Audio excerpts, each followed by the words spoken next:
사랑하는 성도 여러분, 그리고 진리의 말씀을 사모하여 이 자리에 함께하신 모든 분들께 주님의 이름으로 문안드립니다.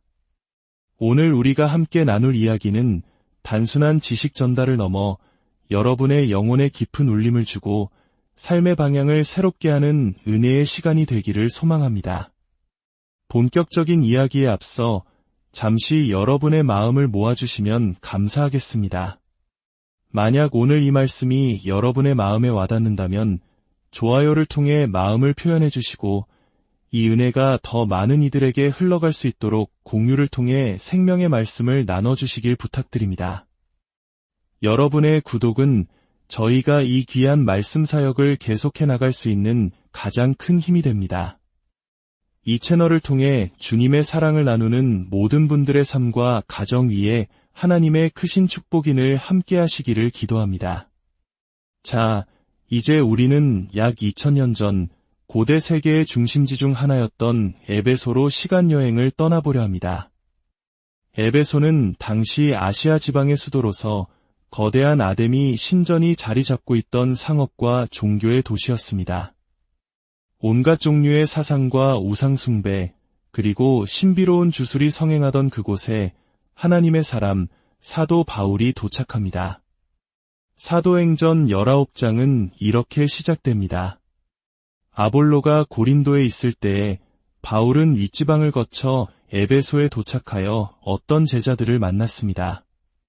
바울이 그들에게 묻습니다. 너희가 믿을 때에 성령을 받았느냐? 그들의 대답은 놀라웠습니다. 아닙니다. 우리는 성령이 계시다는 것조차 들어보지 못했습니다.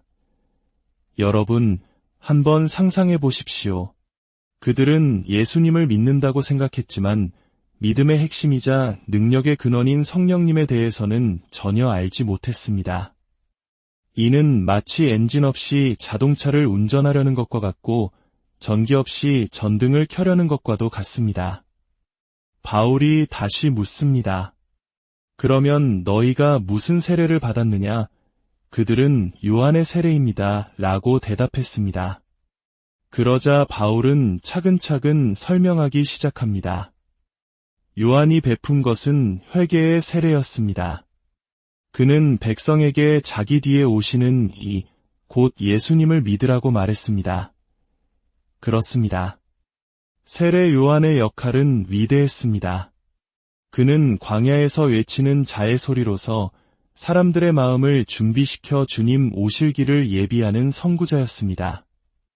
그의 세례는 죄를 뉘우치고 돌이키는 결단의 상징이었습니다.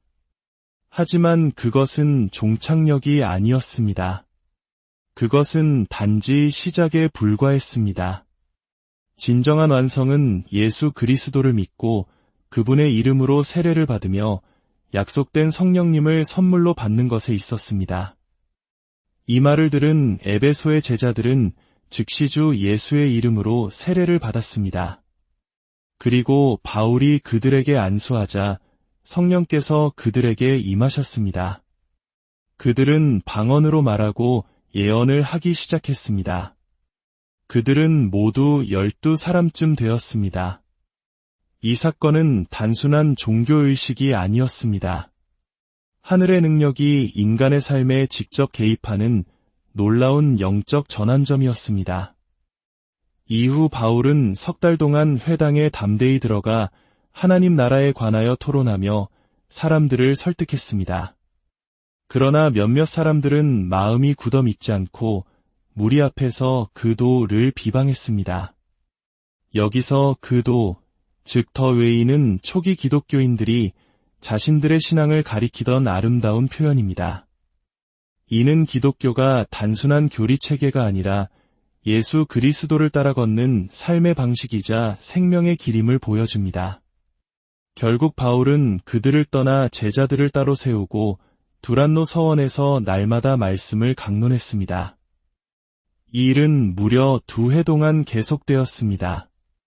그 결과 유대인이나 그리스인이나 할 것 없이 아시아에 사는 모든 사람이 주님의 말씀을 듣게 되었습니다. 하나님께서는 바울의 손을 통해 놀라운 기적들을 행하셨습니다. 심지어 사람들이 바울의 몸에서 손수건이나 앞치마를 가져다가 병든 사람에게 얹으면 그 병이 떠나가고 악한 영들이 쫓겨나갔습니다. 이것은 바울이라는 한 개인의 능력이 아니었습니다. 이는 바울이 온전히 하나님께 붙들림 바 되었을 때 그의 삶을 통해 흘러나오는 성령님의 능력이었습니다. 그의 존재 자체가 하나님의 능력이 머무는 성전이요, 은혜가 흐르는 통로가 되었던 것입니다. 그런데 바로 이때 문제가 발생하기 시작합니다. 이 놀라운 광경을 목격한 사람들 중 그 능력의 본질이 아닌 현상에만 집중한 이들이 나타났습니다. 떠돌아다니며 마귀를 쫓아내는 유대인들이 시험 삼아 악한 영들린 자들에게 주 예수의 이름을 불러 말했습니다. 바울이 전파하는 예수를 힘입어 내가 너희에게 명하노라. 그들 중에는 유대의 한 대제사장 스게와의 7 아들도 있었습니다. 그들은 생각했습니다. 아, 비밀은 저 예수라는 이름에 있구나. 바울처럼 우리도 저 이름을 사용하면 똑같은 기적을 행할 수 있을 거야. 그들은 능력의 근원이신 예수님과의 인격적인 관계, 성령님과의 깊은 교제, 그리고 말씀에 대한 순종은 모두 생략한 채 그저 이름이라는 주문만을 흉내내려고 했습니다. 그들이 악한 영 들린 사람에게 다가가 외쳤습니다. 바울이 전하는 예수를 힘입어 나오라. 바로 그때 악한 영이 그들에게 대답합니다. 그 목소리는 온 집안을 서늘하게 만들었을 것입니다. 내가 예수도 알고 바울도 안다. 그런데 너희는 도대체 누구냐? 영적인 세계는 정직합니다. 그곳에서는 직함이나 가문, 재산이나 지식이 통하지 않습니다. 오직 권세만이 통할 뿐입니다. 악한 영은 예수님의 권세를 알았습니다. 그리고 예수님과 동행하는 바울의 삶에 깃든 권세 또한 알아보았습니다. 하지만 스게와의 아들들에게서는 아무것도 발견할 수 없었습니다. 그들은 껍데기뿐이었습니다. 결국 악한 영 들린 사람이 그들에게 달려들어 그들을 모두 짓누르고 이겼습니다. 7 아들은 상처를 입고 옷이 벗겨진 채로 그 집에서 도망쳐 나왔습니다. 이 사건은 에베소에 사는 모든 유대인과 그리스인에게 알려졌고 그들은 모두 두려움에 사로잡혔습니다. 그리고 주 예수의 이름은 더욱 위대하게 되었습니다. 믿게 된 많은 사람들이 나아와 자신들의 악행을 자백하고 고백했습니다. 또한 마술을 행하던 많은 사람들이 자신들의 책을 다 함께 모아 모든 사람 앞에서 불살랐습니다. 그 책값을 계산해보니 은화 5만 드라크마나 되었습니다. 이처럼 주님의 말씀이 힘있게 자라나고 세력을 떨쳤습니다. 사랑하는 여러분, 이 이야기는 오늘을 살아가는 우리에게 무엇을 말해주고 있습니까? 그것은 바로 이름의 능력은 그 이름을 부르는 자와 그 이름의 주인 사이의 관계에서 나온다는 진리입니다. 우리는 얼마나 자주 스게와의 아들들과 같은 실수를 저지릅니까? 기도나 찬양의 가사를 의미 없이 반복하고 성경 구절을 부적처럼 여기며 예수님의 이름을 능력의 근원이신 그분과의 교제 없이 그저 문제 해결을 위한 마법 주문처럼 사용하고 있지는 않습니까? 악한 영은 우리에게 동일하게 묻고 있을지 모릅니다. 내가 예수님은 안다. 그리고 진정으로 그분과 동행하는 수많은 신실한 종들도 안다. 그런데 너는 누구냐? 진정한 능력은 예수 그리스도를 아는 지식에서 나옵니다. 여기서 말하는 지식은 머리로 아는 단편적인 정보가 아닙니다. 그것은 인격적인 만남과 깊은 교제, 그리고 삶을 통한 체험으로 얻어지는 살아있는 알미입니다.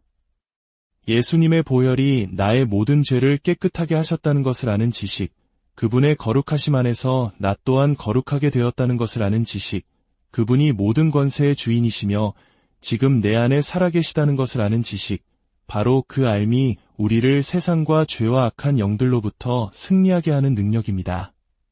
바울의 몸에서 나간 손수건이 기적을 일으킨 것은 손수건 자체에 능력이 있었기 때문이 아닙니다. 바울의 몸에 능력이 있었던 것도 아닙니다. 능력의 근원은 오직 예수 그리스도 한 분이십니다. 바울 안에 계신 성령께서 예수님의 이름에 대한 바울의 믿음을 통해 그 능력을 나타내신 것입니다. 오늘날 우리에게 필요한 것은 바로 이것입니다. 먼저 나 자신을 정복하는 것입니다. 내 안의 교만과 욕심, 불순종과 세상적인 가치관을 십자가에 못 박지 않고서는 악한 영들을 대적할 수 없습니다. 내가 죽고 내 안에 그리스도께서 사실 때 비로소 그분의 능력이 내 삶을 통해 온전히 드러나기 시작합니다. 내가 비워진 그 자리에 성령께서 임재하시고 내 삶은 그분의 영광으로 가득 채워집니다. 오순절 성령 강림 사건은 하나님께서 다시 한번 인간의 육신 안에 거하시기를 시작하신 위대한 사건입니다. 성령 세례는 바로 내 안에 그리스도께서 임재하셔서 나를 다스리시는 경험입니다. 그럴 때 우리는 더 이상 두려워하지 않습니다. 어떤 상황 속에서도 거짓 종교와 불신앙이 가득한 곳에서도 형식만 남은 종교가 판치는 곳에서도 우리는 거룩함과 의로움 그리고 주님의 영으로 담대히 살아갈 수 있습니다. 사랑하는 형제자매 여러분, 제 마음은 주님을 믿는 모든 이들을 향한 뜨거운 열망으로 가득 차 있습니다. 우리가 성령 세례의 기회를 놓치지 않기를 간절히 기도합니다. 그리하여 우리 각자의 삶 속에서 그리스도께서 온전히 나타나시기를, 그래서 모든 악의 권세가 우리 안에 나타나신 그리스도께 복종하게 되기를 소망합니다. 악한 영들은 압니다. 이제 중요한 것은 우리 자신이 누구인지를 아는 것입니다. 악한 영들이 우리를 두려워하는 것이 아닙니다. 그들은 우리 안에 계신 예수 그리스도를 두려워합니다. 오늘 성령께서 우리 각 사람에게 거룩한 인을 치셔서 악한 자들에게는 두려움의 대상이 되고 하늘에서는 예수님께서 아시는 자녀, 바울처럼 하나님께서 인정하시는 충성된 일꾼으로 기억되기를 주님의 이름으로 축복합니다. 이제 세상은 우리에게 물을 것입니다. 너희는 누구냐? 그때 우리는 담대히 대답할 수 있어야 합니다. 나는 예수 그리스도의 피로 값주고 사신 하나님의 자녀여, 성령의 능력을 힘입어 살아가는 그분의 제자라. 이 고백이 여러분 모두의 삶의 고백이 되기를 바라며 여러분의 매일매일이 주님과 동행하며 승리하는 복된 날들이 되시기를 예수 그리스도의 이름으로